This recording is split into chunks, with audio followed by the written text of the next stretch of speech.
had in coming to Kansas to retire was finding out about this organization.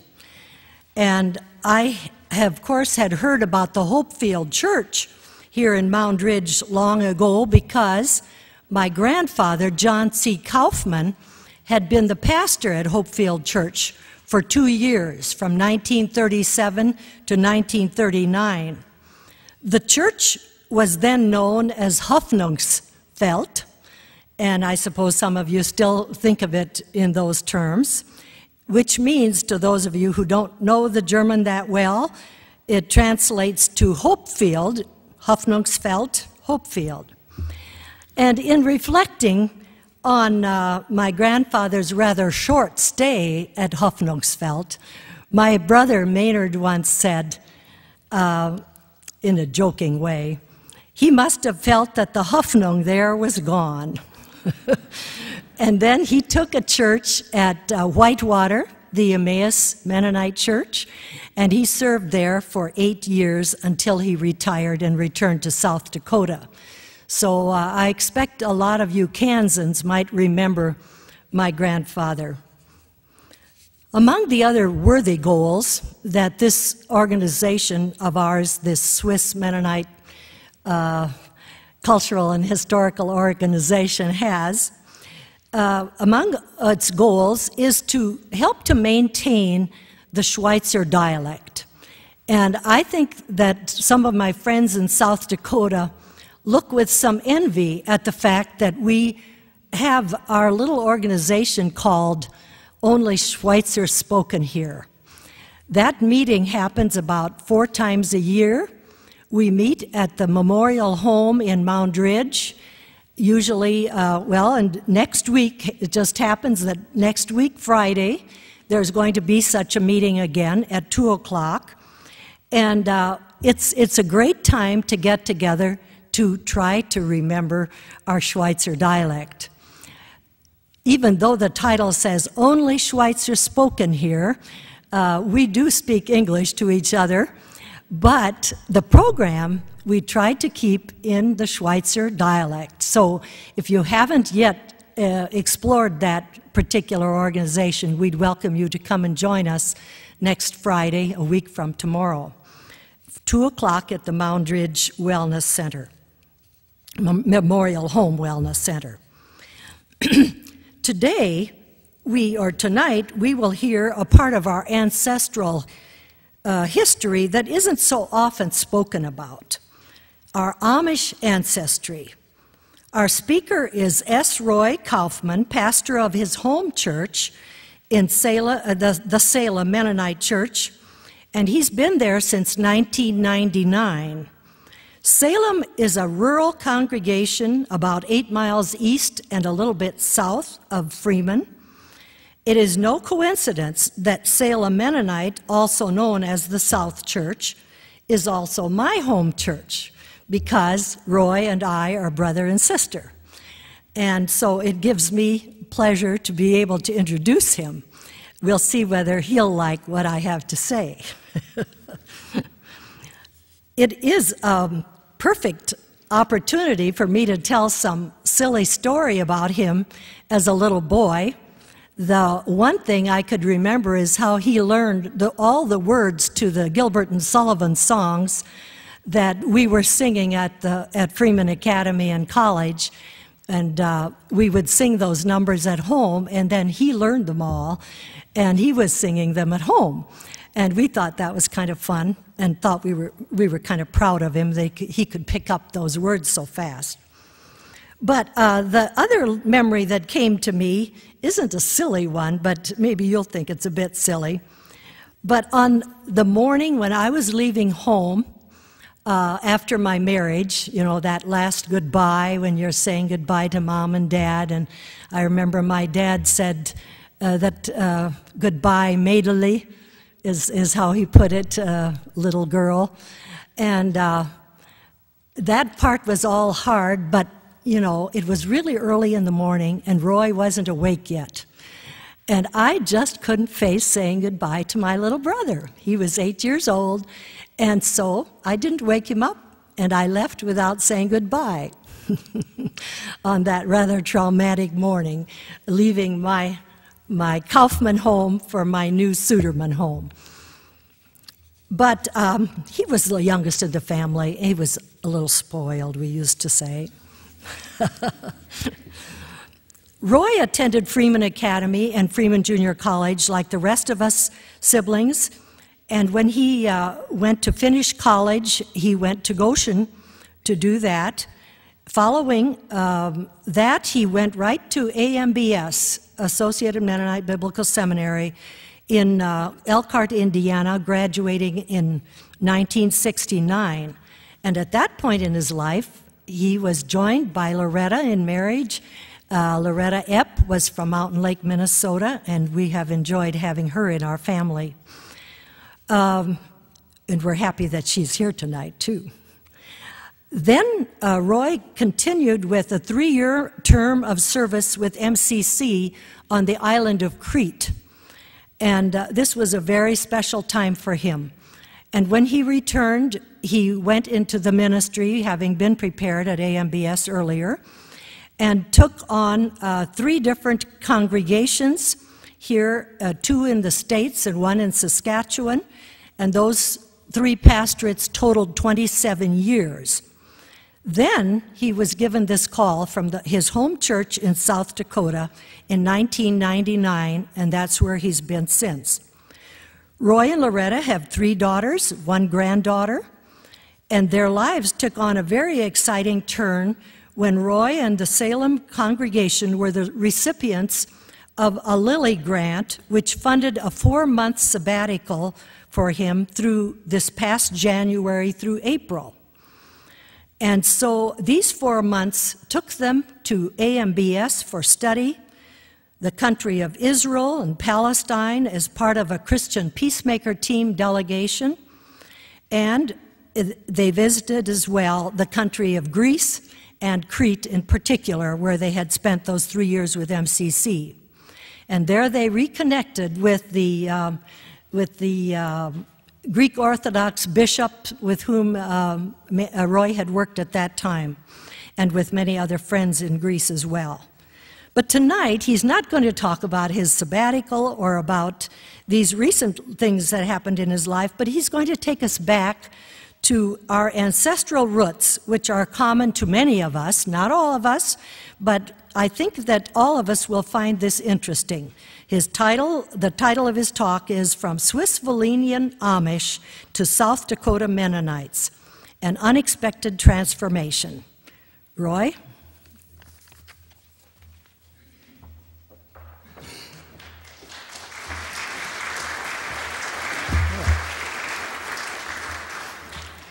Thank you, Alice. Well, I really hadn't thought about this event being quite so intimidating as it is. There's former schoolmates, there's former teachers, there's family, cousins from Kansas who are here to make sure I get it all right, so I'm not sure how this is going to go. But it's a challenge and an opportunity, a privilege for me to be here with you this evening, and I'm grateful for this opportunity to connect in this way. I found it interesting, Alice talked about taking on 3 churches. Yeah, it sometimes feels that way. So, I mean, that you know, when you're a pastor, you kind of end up feeling like you're taking this on, and it's in several different connotations of that term. So, I guess that's what you mean. The church I serve as pastor currently is the Salem Mennonite Church in Freeman, what's often called the South Church, and some of you are from the South Church, so you know it very well. It also happens to be my home congregation, as Alice said. I was born there and nurtured in that church in the Christian faith.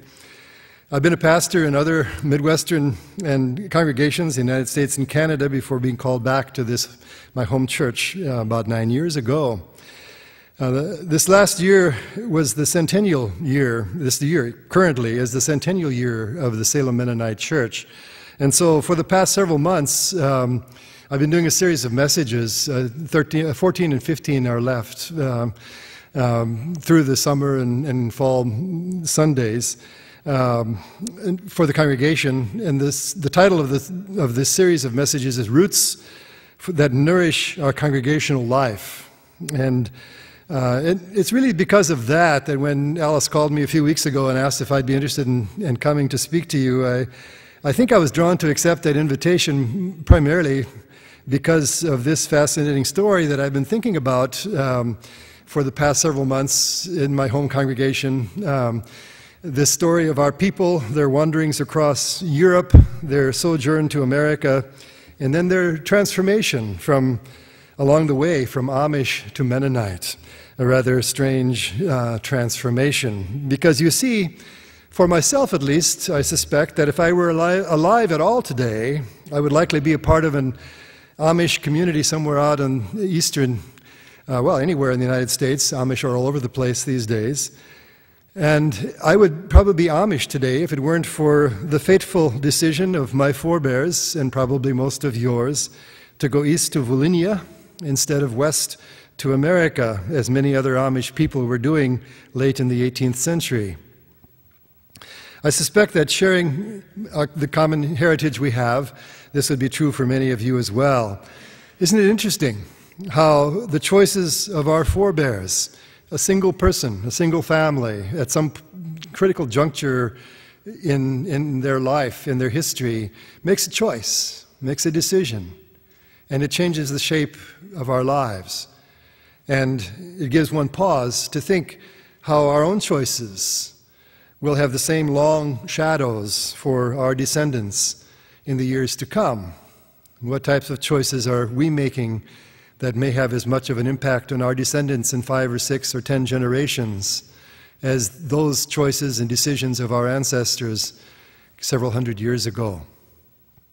Mind you, I'm not making any negative judgments, positive or negative actually, about the choices of our forebears or about the possibility of being Amish today. I have the highest regard for the Amish communities in our land, both in their care for the land and also in the integrity of their communal life, as one of the few truly nonconformist social groups left within the United States. Their response to the nickel mines tragedy a few years ago, so widely heralded as phenomenal within our dominant culture, bears witness for me to the missional relevance of living as an alternative agrarian community of faith within a dominantly secular culture like ours. We could do worse, much, much worse, than to be Amish. But it's important for us to understand how it is that we are what we are today, and to know the choices and the influences that brought us to this place and this time in these particular circumstances. As I understand it, I think this organization, the Swiss Mennonite Cultural and Historical Association, was formed to celebrate and to perpetuate the history of this small group of Swiss Volhynian Mennonites who came to the United States in 1874 from the Ukraine.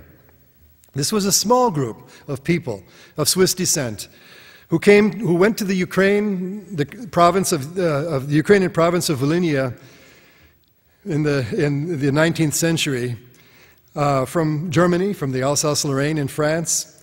And if I have it right, there were, in 1874, when they came to America, there were at least 4 Swiss Volhynian villages in the Ukraine: Horodish, Waldheim, Kotysówka, and Sohorez.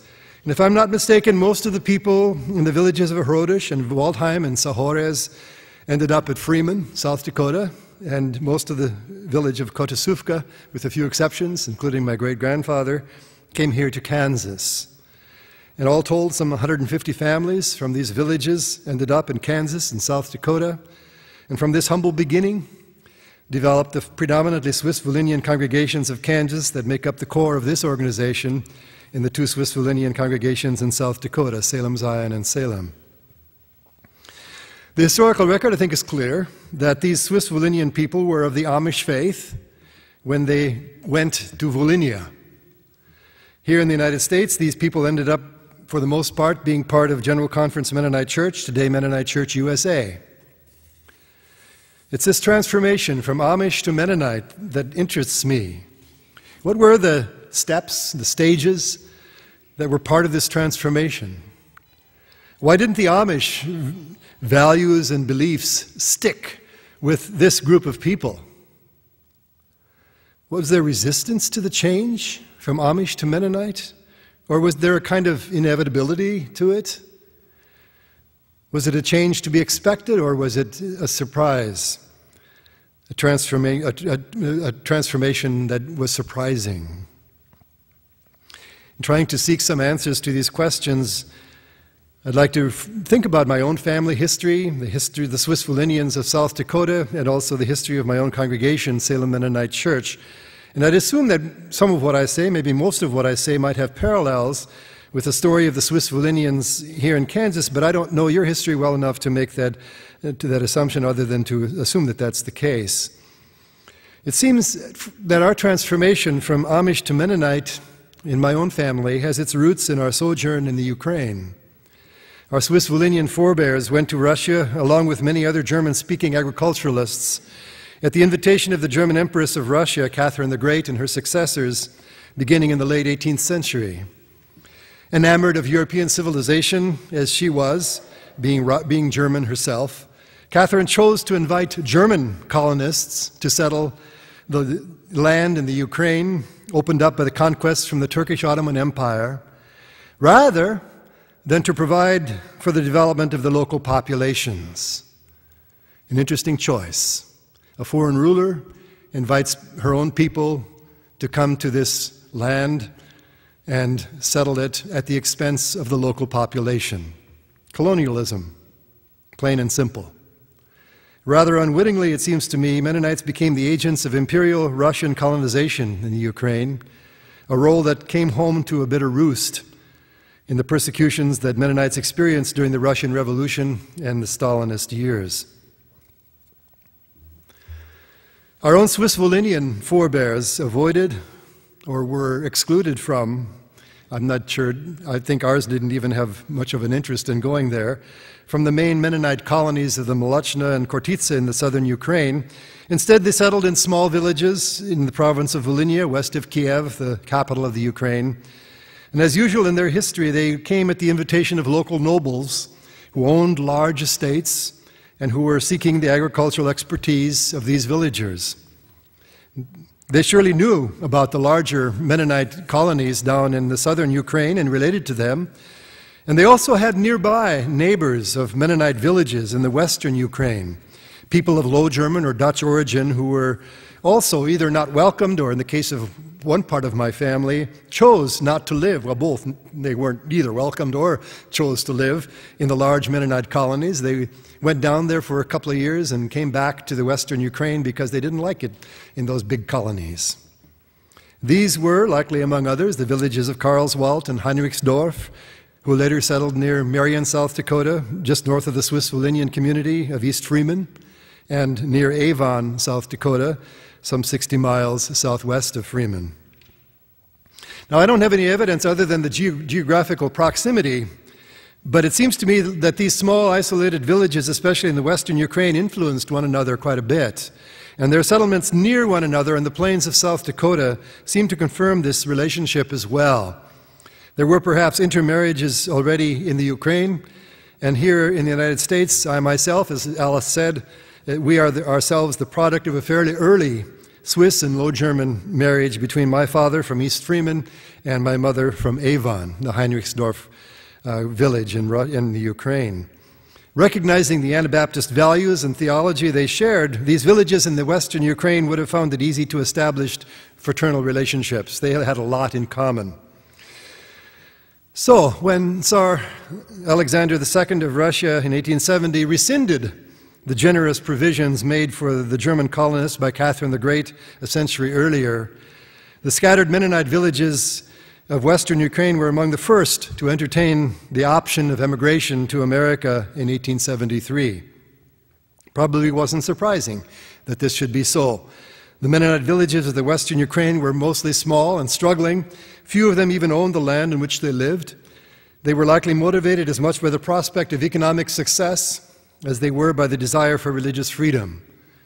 And so when all the Mennonites in Russia at the time sent a deputation of 12 spies to America in 1873, the Swiss and Low German villages of the western Ukraine were represented among those 12 spies by two men. Andreas Schrag represented the Swiss villages, and Tobias Unruh represented the Low German villages. It's rather a fluke that any Swiss Volhynians ended up in South Dakota. I don't know if you know this story. None of the 12 spies sent over by the Mennonites in 1873 visited southeast Dakota Territory. Andreas Schrag and some others did explore the Red River Valley up in North Dakota, and they were attracted to that land. It looked good.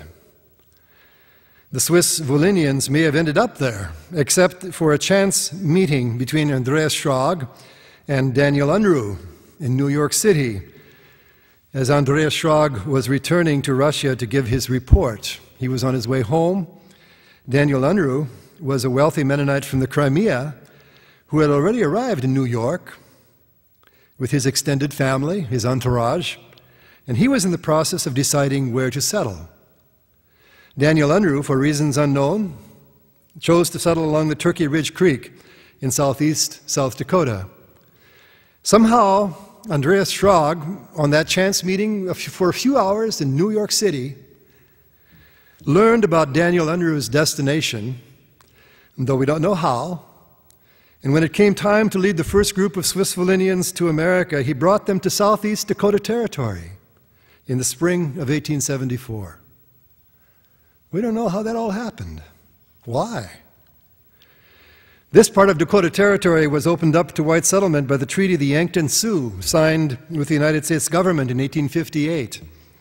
In this treaty, the Yankton Sioux ceded claim to a large portion of southeast Dakota, South Dakota, between the Big Sioux River that forms the border between South Dakota and Iowa and Minnesota, and the Missouri River running through the center of the state. In exchange, the Yankton Sioux accepted a reserve in Charles Mix County across Choteau Creek and within 3 miles of where my mother Base's family homesteaded with the Heinrichsdorfer villagers south of Avon, South Dakota. We humans are inveterate wanderers. We find this true already in the biblical story of God's people in the Old Testament, of course, but it surely is confirmed for us by the history of our own people.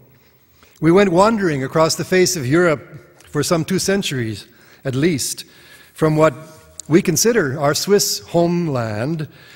We were living as second-class citizens, refusing to own property because of the obligations of taxation and conscription for war, which that involved.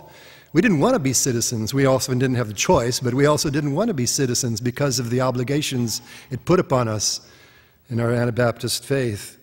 The fact is that unless we have done DNA testing, though, we don't really know that Switzerland was our homeland. Are we descendants of those Celtic Helvetians who first migrated out of the Swiss Alps in the millennium before Christ? I don't know. Are we descendants of the Germanic settlers who came to Switzerland in the 5th century after Christ? I don't know. More and more I realize that the concept of any kind of racial or ethnic purity, that when it comes to our heritage, is really a sham, and it's one we should dismiss. Faith and culture shape ethnic heritage more than biological origins or genetics. But that's a digression. I began to make the point that we humans are always on the move to new land. Likely our Swiss Volhynian forebears had some notion about this move to America being like that of the Israelites to the Promised Land in the Old Testament, sending 12 spies to spy out the land from the Ukraine seems to confirm this. After decades of tenuous existence at the mercy of fickle rulers, our forebears were ready to settle down. God was delivering us from this incessant wandering and the hardship of starting over again and again in a strange place. God was bringing us into the Promised Land, a land flowing with milk and honey. The problem was, the land was already occupied. And that's always the problem, isn't it? Colonizers, as in this case the United States government, always find it easy to ignore or to dismiss the indigenous people whose land they colonize. We can say, well, they didn't really own this land. Indeed, they weren't even hardly using it. except for some seasonal agriculture and maybe some hunting of game from time to time. So colonizers found it easy to justify their colonization. And again, Mennonites fell into the trap, was it? I don't know, of being the agents of that colonization. If the indigenous people cooperated, colonizers confiscated their land relatively peacefully, as in the 1858 Yankton Sioux Treaty. If they resisted, colonizers would bring the full force of a so-called superior civilization to bear upon them. The children of Israel faced the same problem, you may remember. In discussing the roots of our congregational life with my church this past summer, I explored with the church the biblical traditions regarding the conquest of the Promised Land, conquest in quotes. Some accounts in Joshua portray a full-fledged conquest of the Canaanites inhabiting the land. Other accounts are more realistic. Subsequent archaeological evidence suggests that the Israelites who came into Canaan some 1,200 years before Christ avoided the highly urbanized coastal plain filled with Canaanite and Philistine city-states and settled instead in the mountainous and nearly accessible hill country of Palestine. And in Judges 2:21 and 22, God resolves finally not to destroy the people still left in the land. And they were there anyway, so what was God going to do about it, I guess? But they were still there, even after Joshua had conquered the land. There were still these native people living in Palestine. What are they going to do with them? Until God says in Judges 2, He's going to leave them there as a test of the faith of these Israelite settlers who were coming into the land. And of course, within the context of that chapter in Judges 2, the test is whether they would be subject to the idolatry of the Canaanites. But I suggested to my congregation this past summer that there's maybe another test going on here as well. Could the Israelites learn to live in peace and harmony with their non-Israelite neighbors, without selling out their own convictions on the one hand, but also without destroying their neighbors with their own unique way of life on the other? We too are still being tested in this way in our relationship to our Native American neighbors in South Dakota and perhaps all across this land, the first inhabitants of this land where we live. There's evidence of Native American presence along the Turkey Ridge Creek in southeast South Dakota where I live, but there aren't a lot of stories about contacts with the Native Americans in the pioneer Freeman community. When I still told my congregation this, a few people said, I heard some stories once about Indians visiting my great-grandfather or whatever, but it's rare. This was far more common in my mother's home community south of Avon, South Dakota, as they lived just across Choteau Creek from the Yankton Sioux Reserve. My mom recounted how this one Indian often came to their house to trade, Mr. Goodfellow, and he would barter what I would assume was government-issued cloth for chickens or for bread. My mother told how once he came and offered cloth for a new dress for my mother to go to school in, and my grandmother couldn't resist the exchange. She bought the cloth. Unfortunately, many of these stories reflect at best a benign paternalism, and maybe we couldn't expect more than that from our pioneer forebears, but I should surely think we should expect more than that from us today. So I don't know how it was for the first Swiss Valinian settlers here in Kansas, but I'm quite sure that my forebears in South Dakota were there not only because the Yankton Sioux opened up the land for settlement, but also because they got assistance from the Mennonites in the eastern United States. These established Mennonite communities in the east, in Pennsylvania and Indiana, not only assisted our people with fares for travel, they also purchased one, or some accounts say 2,000 bags of wheat to be distributed among the Swiss Valinian settlers at Freeman in the spring of 1875 after the settlers barely survived their first winter on the South Dakota plains. And in the winter of 1877, just a year and a half later, they made 54 loans totaling $7,400 to help these settlers get started. You see, our people had virtually nothing when they came here to America.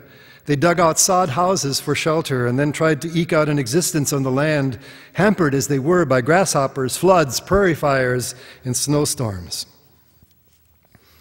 Along with physical and financial assistance, the Eastern Mennonites also brought spiritual direction. Quite quickly upon their arrival here, these immigrants became the prey of various Christian preachers on the frontier, pulling them in a lot of different directions. Adventists and all kinds of different groups were coming in to these communities. And the Eastern Mennonites saw the precarious spiritual condition of our forebears. So F.F. Springer from Bern, Indiana, himself a Mennonite who had immigrated from Switzerland more recently, visited the East Freeman Schweitzer community in 1878 and in 1879 for evangelistic meetings. And when the Schweitzers built the first Salem church in 1880, he came back to bring the dedicatory sermon for the new church building. 3 years in a row, he came to the Freeman community from Bern, Indiana, to bring spiritual direction and guidance to our people. This strong support for Mennonites in the eastern United States surely marked a major influence in drawing our East Freeman community into the Mennonite fold. Perhaps the first major crisis of the East Freeman Schweitzer community involved replacing aging leaders. The first group from the village of Herodisch was led by Elder Peter Kaufman on the journey from the Ukraine to South Dakota, but he was elderly, and just after arriving in the United States, within a couple of years, he suffered a debilitating stroke. So the Herodisch group called on Elder Jacob Stuckey, a name that should be familiar to all you guys here in Kansas, to come to South Dakota and preside over the selection of new leaders. He came in April of 1878 and oversaw this election of Christian Miller and Christian Kaufman as preachers or ministers. He returned again the next year in 1879 to ordain my great-grandfather, Christian Kaufman, as elder for this community.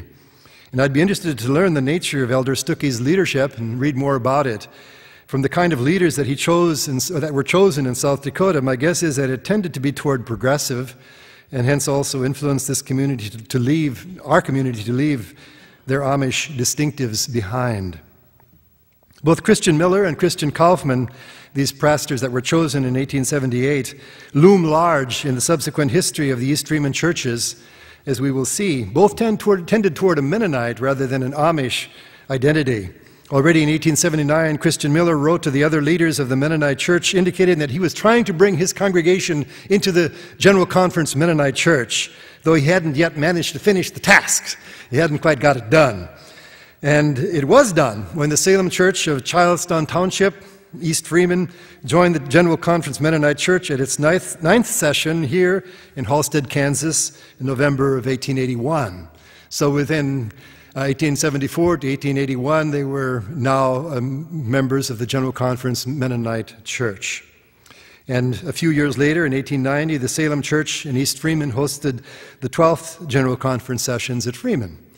At the same time, Christian Kaufman was instrumental in the formation of the Northern District Conference in 1891 in Mountain Lake, Minnesota, and the Salem Church hosted the second session of the Northern District Conference in the fall of 1894. In 1900, Christian Kaufman also gave leadership to the formation of Freeman Junior College after being approached about the school for several times by another Mennonite leader in the community, F.C. Ortman. Christian Miller served on the first board of directors for the college. And Freeman Junior College was envisioned as a teacher training institution for the youth of the Freeman community. They originally, I think, wanted to use it as a school for helping teachers be equipped to teach German and Bible. Those were the two things they were interested in having their kids learn, German and Bible. But I think the system of public education in America kind of overtook that intention.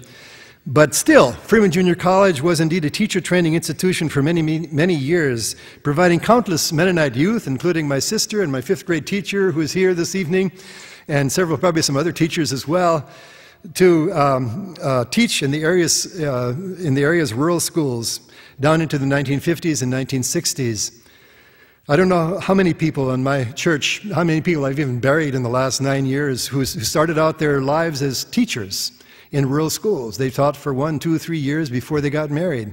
It was just the pattern of their lives, mostly women, but some men as well, quite a few men as well. By the way, just a note of interest between Bethel College and Freeman, what used to be Freeman Junior College. The history of Freeman College says that in 1904, Freeman Junior College had more students than Bethel College, 104. No, 130, I'm sorry, 130 students. So they had more than Bethel College in 1904. Freeman Junior College was also good at drawing together the different ethnic groups that Alice mentioned in the Freeman community. Freeman is not on really a hill, but it's a high point in the geography. It's prone to flooding within the city limits, but it rests at the head of 3 local watersheds, each settled by the 3 Anabaptist groups who came to South Dakota from the Ukraine. North and west of Freeman is Wolf Creek, which flows into the James River. And north and west of Freeman, you find Hutterite colonies, as well as communities of Hutterish people who elected not to stay with the communal life, but instead follow the American pattern of settling on individual homesteads. North and east of Freeman, you find the Vermilion River, which flows into the Missouri River at Vermilion, South Dakota. And north and east of Freeman, you find a variety of Low German Anabaptist groups, including the Carlswalder people that I mentioned earlier. And finally, south and west of Freeman, you find Turkey Ridge Creek, which eventually flows into the Vermilion River. And in East Freeman, you find the Schweitzers, the Swiss-Walloonian Anabaptist group. And these small ethnic groups around Freeman all ended up working together to form Freeman Junior College in 1900. And in doing so, the subtle barriers between these communities were broken down, and there were many marriages between these groups. And I think this also helped the transformation of the Swiss-Walloonians from Amish to Mennonite in the first decades of living in South Dakota. At the same time, I'd like to emphasize that we shouldn't imagine that the transformation from Amish to Mennonite was a done deal when the Swiss-Walloonians first came to South Dakota. Indeed, there's some evidence that the Swiss community in East Freeman had significant differences of opinion about this. The early ecclesiastical history of East Freeman is a bit complicated, but I'll try to sketch it for you. When the Swiss-German immigrants first came from Russia, from the Ukraine, they met in homes for worship, apparently without a lot of regard for their village of origin in the Ukraine. But by 1880, the former Herodish villagers were interested in establishing church life and building a building. So they built, in 1880, they built a church, which they called Salem Church, dedicated in 1880.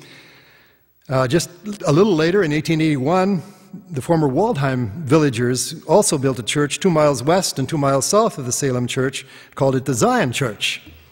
They had their own elder, Johannes Schrag. Still, the 2 churches were closely related, and after the smaller Zion Church was made still smaller by a group leaving for Oregon under the leadership of Jacob Schrag in 1882, the Salem and Zion churches merged in 1894 to become the Salem Zion Mennonite Church, one Swiss church, and they continued to meet in both locations until the Zion Church was destroyed by a storm in 1902.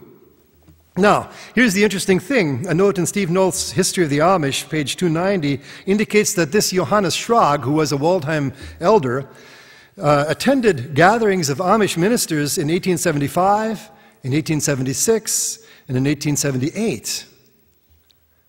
During the 1860s and 1870s, Amish leaders in the United States were gathering for annual Dienerversammlungen, literally servant gatherings. And for some reason unknown even to Amish historian Steve Nolt, 1878 was the last of these 3 gatherings of Amish leaders. And I have to wonder what the history of our people might have been if those meetings had continued with Johannes Schrag in attendance. Would the East Freeman Swiss-German community perhaps have stayed Amish? Would there have been a split in the community, with some going Amish and some becoming Mennonite? Probably that would have been a long shot, as Mennonite influence already was growing quite strong. But it indicates that the Amish option remained open when the Swiss-Walloonian immigrants first arrived in South Dakota. It might be easy to exaggerate the influence of the Ukrainian villagers and the different villages they came from in the Ukraine, but there's some evidence, at least, that the former Waldheimers may have been more traditional, while the former Herodishers were more progressive. The first leadership crisis in the community was resolved with the selection of Christian Miller and Christian Kaufman in 1878, but by the first decade of the 20th century, this first generation of American leaders was aging. Indeed, my great-grandfather, the elder Christian Kaufman, died on a preaching mission in North Dakota in the summer of 1906. And within a year, there was great ferment within the Salem Zion congregation about the selection of new leaders. Some, mostly former Herodishers, as it turns out, wanted to seek a trained minister with education from outside the community. Others, mostly former Waldheimers, as it turns out, wanted to retain what would have been a more traditionally Amish leadership style, choosing ministers from within the congregation. And this became the main impetus in the formation of my congregation, the Salem Mennonite Church, the South Church, in 1908. Late in 1907, a building began at the present location of the South Church, 2.5 miles south of the Salem Zion Mennonite Church, or North Church, and services began at the South Church in January 1908. It was said that people living along the Turkey Ridge Creek south and east of the North Church had too far to go to church with horses and buggies. But then why didn't they build a church a little closer to Turkey Ridge Creek instead of just 2.5 miles down the road? I was visiting with Willard Waltner, who's our second oldest member, and lives here in Kansas this afternoon, and he said, well, you know, after all, horse and buggy days, 2.5 miles were pretty significant, and that may be true. And I'd also say, parenthetically, I'm glad they didn't move the South Church further down into the valley, because we're perched right on the edge of the valley with an absolutely fantastic view of Turkey Ridge beyond. So I really would have hated to have that church built down in the valley somewhere where they didn't have a view.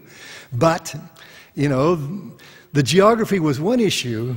I think leadership was probably the big issue. The leadership question seems to be the primary motive for the formation of the South Church, composed primarily of former Herodishers, who also kept or stole or took the original name of the congregation, Salem Church. Leading in the formation of the South Church was the aging Christian Miller. By then he was ready to retire, and they were ready to call an outside minister. And true to their intent, the South Church always called ministers from outside the community until they called me to come home as their pastor after 30 years. And that's their exception to the rule, I guess, at least one of their exceptions. The North Church, meanwhile, continued to have ministers from within the congregation until the 1940s, the Salem Zion Church. So it seems that there were some differences there between these two churches that had to do with how fast they wanted to move into a different model of leadership. And that became the key issue for them. Well, this has been a long story, and I want to close it, ending with the formation of my home congregation in 1908.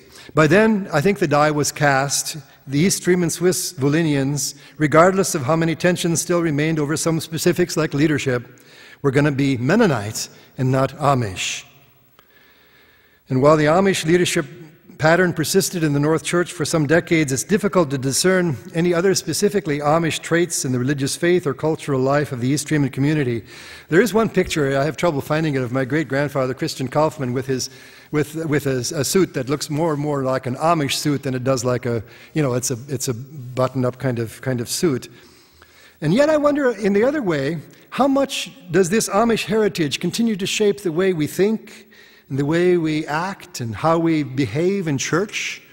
I don't know. You know, I've tried to explore that with my congregation a little this summer. It's another issue. But, you know, I think there may be some influences from the Amish tradition that are still present in the way we do church. I'm not sure, at least in South Dakota, maybe not here. It's often said that God has no grandchildren, and this is to signify that each generation of God's people has to own the Christian faith for itself. You can't be born into God's family. You have to choose to be a part of this family, with each new generation choosing to place their trust in God for themselves. And that's so true in my own family. My children all grew up in church, me being a pastor. I had the privilege of baptizing them in the congregations where I was serving at the time. Today, my children share many of the values and some of the beliefs of the Anabaptist Mennonite faith tradition, but none of them are currently active in a local congregation. And this concerns me, both for the sake of my children, but even more for the sake of my grandchild, and most of all, for the future of the church. We're always just one generation from losing our faith heritage. And so I think we often overlook the enormous debt we owe to the decisions and choices made by our forebears. I am who I am today, a person committed to the Anabaptist Mennonite faith perspective, pastor in Mennonite Church USA, because of countless choices made by my forebears reaching back hundreds of years. I am who I am because somewhere and sometime in a dim past beyond remembering, some unknown peasants who are my forebears, presumably, in Europe became followers of Christ. Perhaps they were evangelized by missionaries. More likely, they were Christianized when their ruler decided it was advantageous politically to become a Christian, and his subjects were made Christian by default and then formed through generations of Christian nurture. I am who I am because sometime in the 16th century, my forebears in Switzerland, presumably, chose the risky path of Anabaptist faith. As oppressed peasants, they understood the gospel of justice and peace and saw in this new understanding of Christian faith a means of their own liberation from the powers of the dominant culture that was oppressing them as peasants in Europe. I don't know. I know a lot of scholarship talks about Anabaptism starting as an urban movement. I think it was a movement by dispossessed peasants who were eager to get their hands on an expression of Christian faith that gave them freedom and justice. I am who I am because my Anabaptist forebears in Switzerland chose to withdraw from the dominant culture, actively persecuting them in the formation of alternative communities of faith, living against the grain of the dominant culture, living a rural life, the movement that we call today Amish. This choice took my forebears out of Switzerland and into the Alsace-Lorraine of France. I am who I am because in 1791 my forebears accepted an invitation, along with a number of other Amish families, to move east to Poland to enter the service of Prince Adam Czartoryski, a move which eventually took them to the villages of eastern Ukraine by the 1830s. I am who I am because Tsar Alexander II in 1870 rescinded the special privileges the Swiss Volhynians, along with other Mennonites, enjoyed in Imperial Russia, and because Andreas Schrag happened to meet Daniel Unruh in New York City in 1873 and eventually led his village of Waldheim to the plains of South Dakota from the forests of the western Ukraine. I am who I am because the Yankton Sioux people, graciously or not, signed a treaty with the United States government in 1858, ceding their hunting grounds in eastern South Dakota to white settlement, a move that contributed to the destruction of their culture and their way of life, which they're only now beginning to recover. I am who I am because my grandparents, Abraham and Helena Bays, lived in close proximity to the Yankton Sioux Reserve set aside for these people to live on. I am who I am because my great-grandfather, Christian Kaufman, was chosen to be an early leader of the Swiss Volhynian Amish community in East Freeman, and who, along with others, led the East Freeman churches to become Mennonite and helped them in the formation of Freeman Junior College, which I attended for 6 years. I am who I am because my grandfather, John C. Kaufman, was one of those who withdrew from the Salem Zion Mennonite Church to form the Salem Mennonite Church in 1908, and later became a pastor, as Ella said, here in Kansas at the Hoffnungsfeld Mennonite Church. My grandfather struggled, and his generation struggled, with how the church was to cope with living in the secular world of the emerging American empire. And while I haven't fully embraced, I guess I should perhaps say I have not embraced his choice to move toward a fundamentalist understanding of Christian faith, his choice has surely been very influential in my own life, in shaping who I am. And I am who I am because my parents, Harry and Adeline Bays Kaufman, chose in 1925, after their marriage, to purchase a small farm on the edge of the Turkey Ridge Valley, where they raised 6 children, including myself as one untimely born, as the youngest. We had a view of our neighbors across Turkey Ridge Valley and up onto Turkey Ridge, opening up to the south across our front yard. Our forebears forsook the village pattern of life common in Ukraine for the expediency of claiming land under the U.S. Homestead Act. But the geography of our community, the geography of Turkey Ridge Valley and Turkey Ridge, shaped the communal identity of the East Freeman Mennonites and still does today. We're shaped by the choices and decisions of our forebears, even as we're required to make our own choices about the values and the beliefs that we will hold. The danger, of course, is that we become so distracted by the immediacy of our own choices and our own setting that we will forget and we will overlook the choices of the past that have made us who we are today. If we don't know our heritage, both our faith heritage as well as our cultural and ethnic heritage as a unique people, how will we ever be able to make good choices of our own? Choices that will help shape a good future for the generations that are still to come after us. Thank you.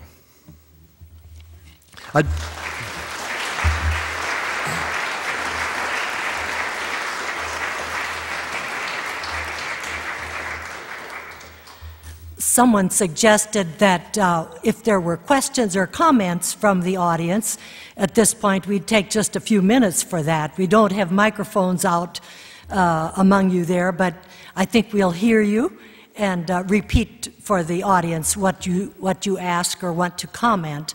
So if there is any such comment or question, this would be the time for it.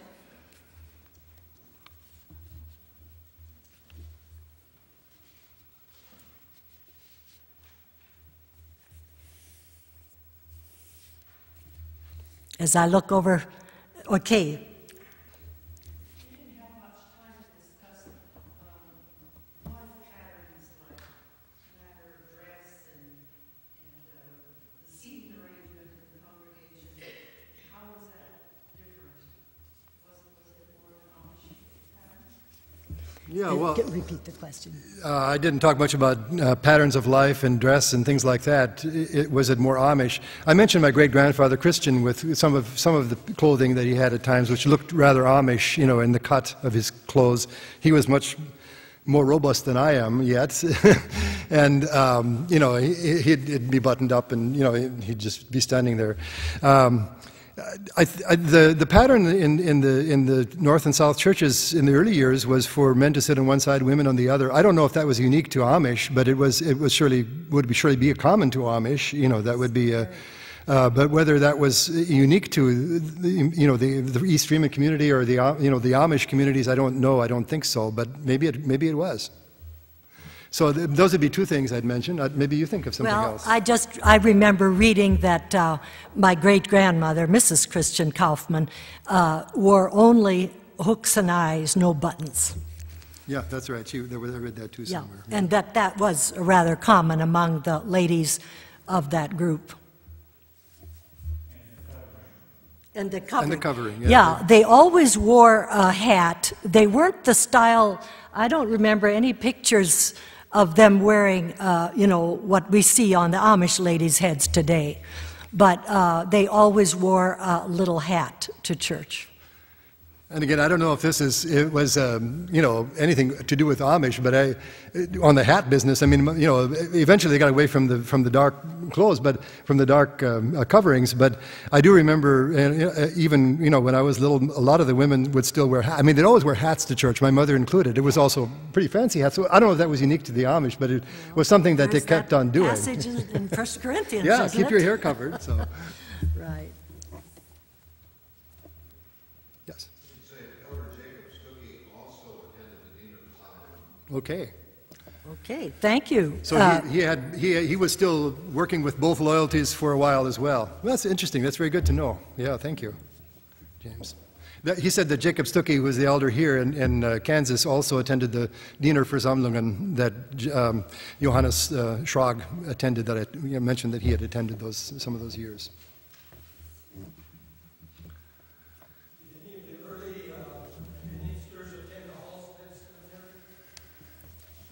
He's asking if any of the early ministers from South Dakota attended the Halstead Seminary.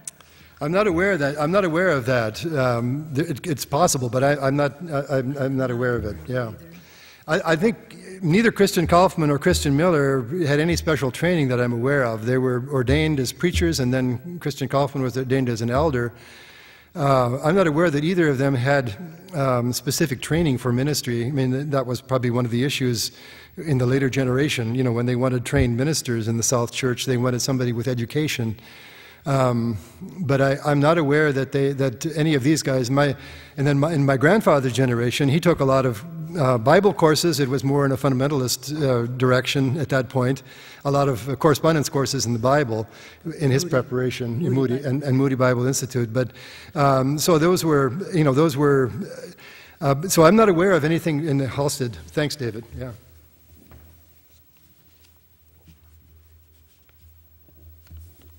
Anyone else? How about language? The language? Well, the South Church had German services until the 1940s. They cut down to three German and one. They went to 3 German and 1 English service for a while, and then they went down to. They kind of reversed it, I think, for a while. Willard Clausen was the last pastor to still have German sermons. That's the time. Well, I know, but he did for a while. He did for a while because they told the story was that he didn't, his German was not very good. I mean, he was and so he would have to write his sermon in English, translate it into German, and deliver it in German in order to do it, because he couldn't write.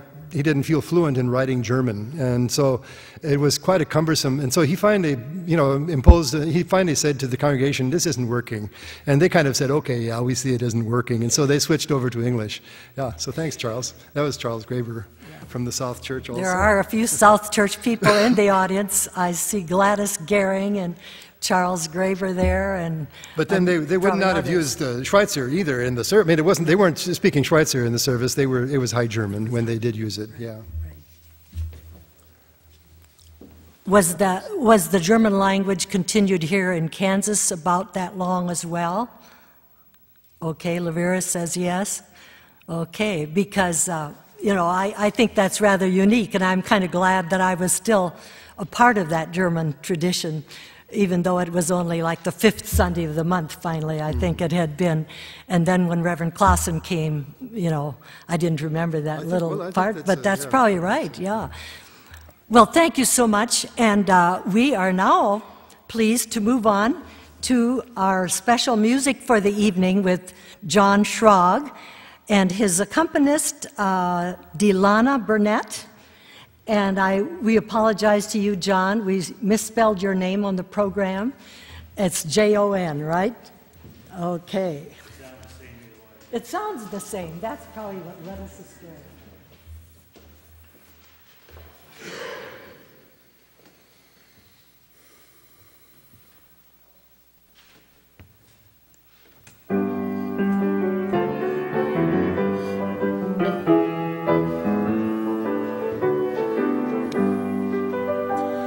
We've come this far by faith, leaning on the Lord, trusting in His holy word.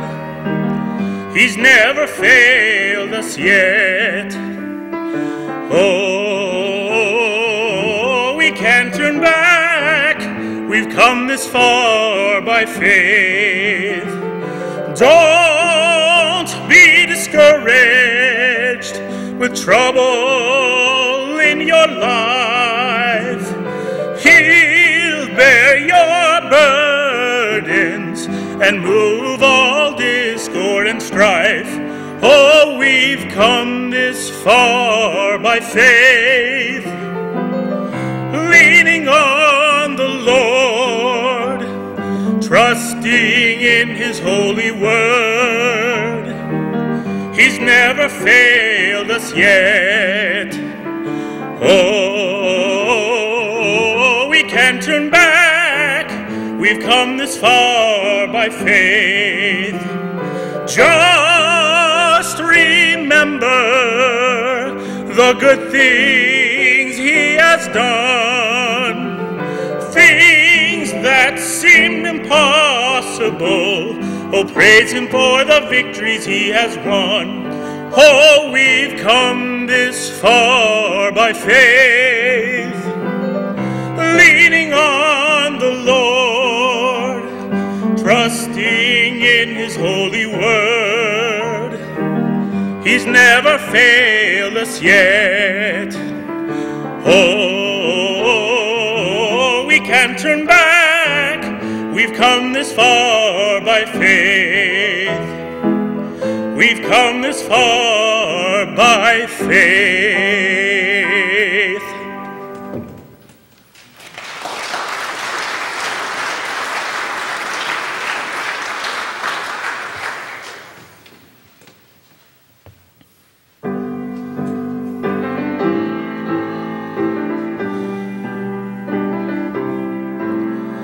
Let the church be the church.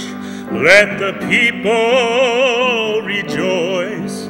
For we've settled the question and we've made our choice.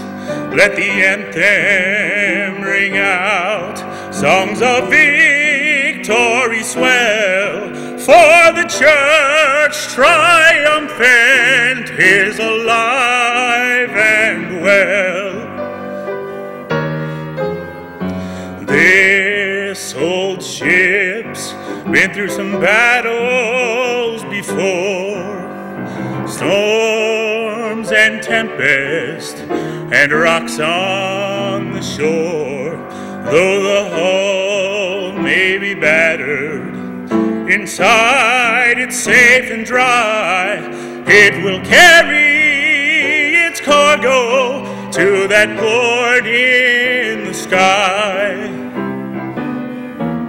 Let the church be the church. Let the people rejoice. For we've settled the question and we've made our choice. Let the anthem ring out. Songs of victory swell. For the church triumphant is alive and well. For the church triumphant is alive. It's alive and well.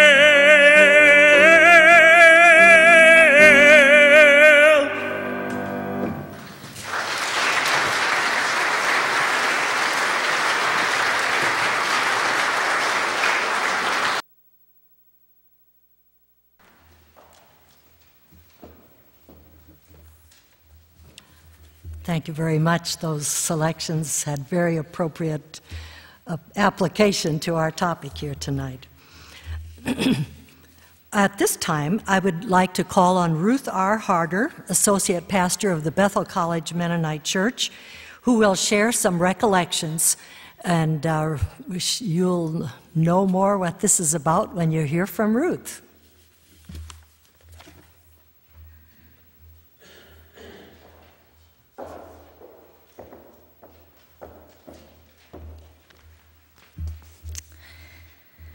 I first heard about this association when I was a seminary student in Elkhart, Indiana. My parents-in-law, Charles and Diana Graber of Newton, suggested that I apply for the Swiss scholarship. I am not Swiss, so I felt a little bashful. I am married to a great Swiss man, so Jesse Graber, who's here tonight. So I went ahead and applied for that scholarship and received a scholarship during my seminary years. That's when I first heard of the name Ozzie Garing. Some of you have heard me say this before, but I heard that there was some conversation about whether I should receive the scholarship, not being Swiss. And his comment at that time was, if she's smart enough to marry a Swiss man, she's good enough to receive the scholarship. So I'm grateful to all of you, especially to Ozzie, who advocated for me. I would like to take this time to pay tribute to Ozzie, a longtime member of this association. Ozzie died last February. I'm sure he would have wanted to be here tonight. Kathy, or Ozzie's family, would have also liked to have been here tonight. Elaine, however, his wife, is here tonight, and I'm going to ask you to stand after I'm done, okay? So just heads up. I'd just like to read a few things from one from Kathy, Ozzie's daughter, a note that she sent to be read tonight, and something from Frank Stuckey, who also could not be here tonight, but wanted to have this read in honor of Ozzie. So from Frank Stuckey. Ozzie Garing was a true hero of the Heifer Project International and Rotary District 5690 and the Newton Rotary Club. Ozzie was a champion of the cause of Heifer International and spearheaded an effort that spanned over 15 years and grew to amazing proportions. Ozzie and his wife Elaine took many trips to Poland, the Ukraine, and went to Vietnam to administer the Heifer Project. My parents, Harley and Ruth Stuckey, were fortunate to travel the Soviet Union, Poland, and the Ukraine region with Ozzie, and were witness to the fact that Ozzie was a true hero in those regions. Because of Ozzie's persistence and his fundraising ability, our Rotary District 5690 participated in 8 highly successful matching grant projects in Poland, Uganda, Ukraine, Romania, Dominican Republic, and Vietnam. Ozzie was responsible for raising over $500,000. The initial shipment of 246 heifers to Poland grew with each participant passing on the first female offspring to over 30,000 today. Truly an amazing legacy that continues to grow and touch lives each day. Thanks to Ozzie and Elaine for this legacy. Again, from Frank Stuckey. And this from Kathy Reed, Ozzie's daughter. Ozzie was committed to Swiss Mennonite Cultural and Historical Association for a variety of reasons. He was concerned about our language dying out. When I grew up, I could talk to my grandparents because I could speak German, and my husband was surprised at how necessary it was to speak some kind of German dialect to communicate. Ozzie learned Swiss German before he learned English. Ozzie would tell me about his grandparent who came from the Ukraine. He had one grandmother who was never happy in this country and was always nostalgic about her home in Eastern Europe. I think that was the start of Dad's fascination with Eastern Europe, where he led several tours. He sought out our villages and hunted through graveyards looking for signs of our people. My dad believed strong that we as people have something special to offer the world. Our faith and our belief in peace, our service to the world make us unique, but also wonderful models of what it means to live out Christ's call to love our neighbor. Our family, therefore, has decided to establish an Oswald and Elaine Weedle Garing Endowment to fund the scholarship program of this association. We will contribute $10,000 so that the investment income from the funds will make money available annually. We would encourage others, particularly family members and others who loved Ozzie and the example he set, to contribute any amount to this fund so that for generations our descendants can have the advantages of education. So I would like to invite Elaine to stand at this point and just give thanks for this gesture of generosity to this association.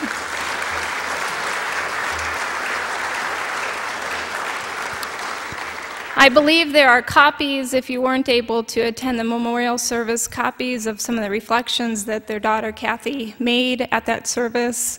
I think, Arnold, are those available? Okay. And I would certainly invite anyone else, if they have reflections about Ozzie, to speak them at this time.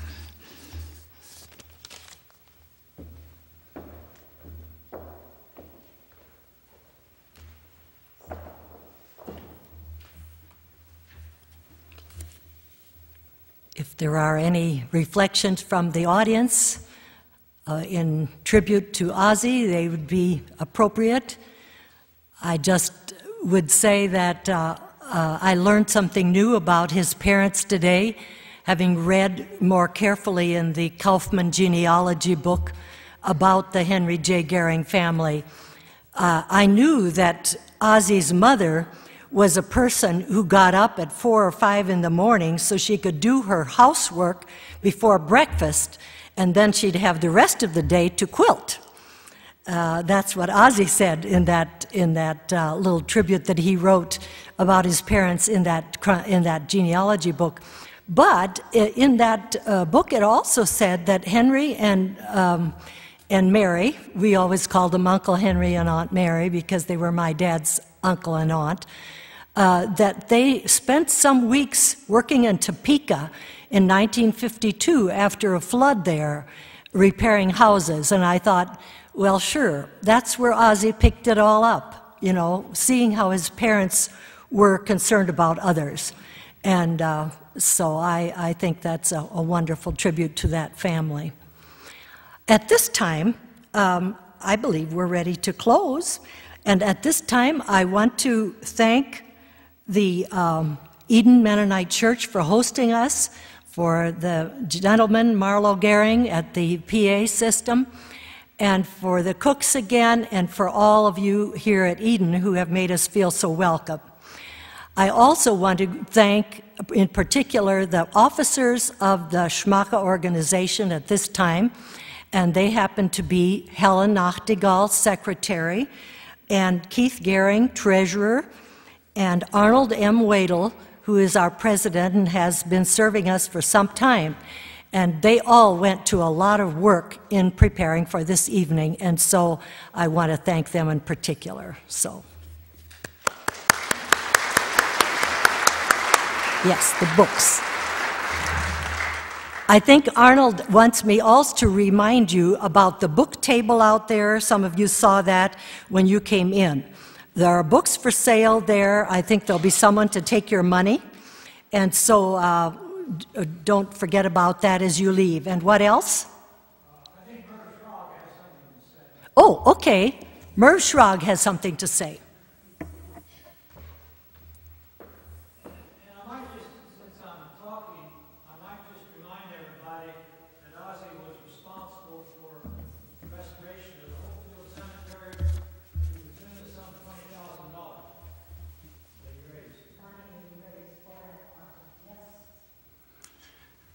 Well, I'll just take a moment here, just a minute or two, but Arnold asked me to give special recognition to a person that we think was important, and you'll understand why here in a little bit. It takes many people to make an organization like this go, and there's a lot of people that volunteer things, and in a lot of cases they don't get recognition for it, but it is always appreciated. Well, today, we want to specifically talk about, we recently had the passing of Victor Stuckey, who is now buried in the Hopefield Cemetery. Victor Stuckey was very much involved in the transfer of the cemetery to the SMCHA organization and some of the records that go with it. And at the time, that probably didn't seem to be a very important situation, but I think as we see now that the Hopefield Church has decided to disassociate themselves with the Mennonites, we see that it was a long-term thing that happened for us, and it's probably really a good thing that it is in charge of the SMCHA organization now. And also, Millie, his wife, is here, and we want to thank her because there was a lot of work put into that at that time, and a lot of effort put in by Vic and those that helped him do that. So we want to give recognition for him and what he did to help us in that. So thank you.